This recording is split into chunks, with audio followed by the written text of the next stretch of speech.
Well, today guys, I want to take a bit of time to talk to you about one of the big things about servicing your vehicle. Really important when you speak to our diesel experts, they'll ask you the questions, when was the last time your vehicle was serviced and what was done to it? What we've been seeing over the last 12 to 18 months, a lot of people coming in and say, yep, my vehicle's been really well serviced. They do a lot of towing and they've done a few kilometres in their vehicle. And the one thing they have done is kept up their service on their engine, but they've actually neglected to service the transmission. A lot of new vehicle manufacturers do say the transmission does have lifetime oil, but the reality is when you talk to a transmission shop, none of those gearboxes actually do withstand lifetime of not changing the oil. Like I mentioned earlier, a lot of vehicles doing over 100,000 Ks just haven't had the transmission serviced.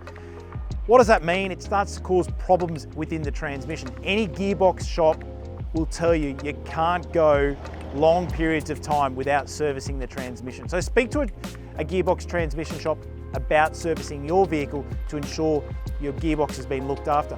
When you are towing, and this is a good example, this car's towing over 3 tonne, it does increase the temperature in the transmission when the trans is under extra load, likes of when towing. So you can't expect that oil to be the same if it is getting increases in temperature. So make sure, bit of a tip for you guys, if you do a lot of towing, get your transmission serviced to ensure your vehicle's being looked after.